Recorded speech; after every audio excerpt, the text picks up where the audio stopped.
Welcome back to Sawtooth Tactical. As you can see, I am driving today. I'm actually on a road trip north across the great state of Idaho, which is where I live, hence Sawtooth in Sawtooth Tactical. It's the Sawtooth Mountains. But I still want to bring you guys my Sunday news videos, and I've promised that I will continue to update you when it comes to the pistol brace rule. And there are some updates, so we'll talk about those today. Make sure you're subscribed. So the first thing, we talked last week about, actually 2 weeks ago I guess, about all of the different injunctions that were won against the ATF pistol brace rule, and that you remember, if you're a member of FPC, GOA, Second Amendment Foundation, then at least temporarily, you don't have to worry about the pistol brace rule for now.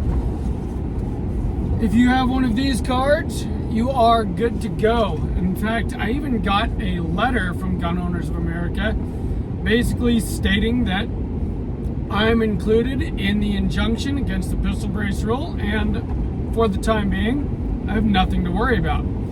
I'm sure many of you got the same letters if you are members of these organizations. But besides that, on the 29th, which is coming up here very soon, the 29th of June, they are going to hear oral arguments in the Mock v. Garland FPC case. And so we might get an actual decision from the court here relatively soon, which would be a really good thing.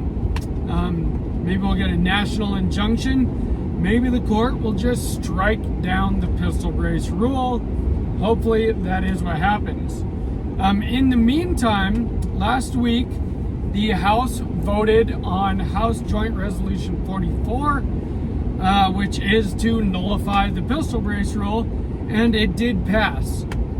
Just barely. There were a couple of Republicans that didn't vote, I believe, and a couple of senators that actually voted on our, or not a couple of senators, a couple of Democrats in the House of Representatives that voted our way, which is nice. And so that did pass.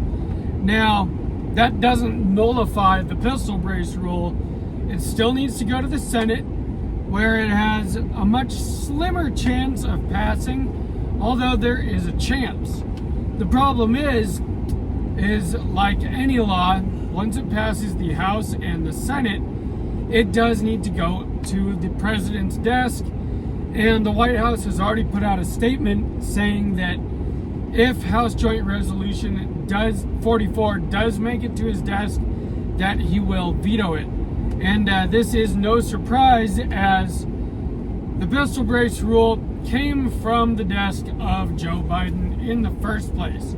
He was the one that asked the ATF to just, to make up this arbitrary and capricious rule to regulate pistol braces.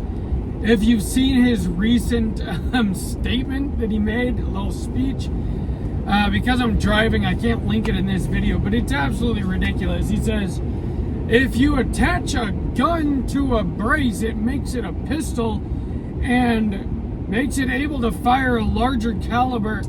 The man obviously has no idea what he's talking about when it comes to firearms, pistol braces, and outlawing things that make millions of law-abiding citizens into criminals for doing nothing wrong except for purchasing and owning something that's been completely legal for over a decade now. But if you do watch that, it is pretty ridiculous to see just how little the people that are regulating our rights know about what the Second Amendment is all about. It's sad, really, and it's kind of eye-opening. So I do recommend that you find that.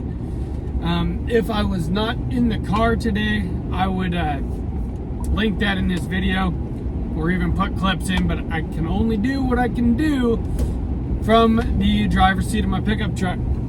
Anyway, just wanted to keep you guys updated. If you enjoyed this, please give me a like. Make sure you subscribe to Sawtooth Tactical.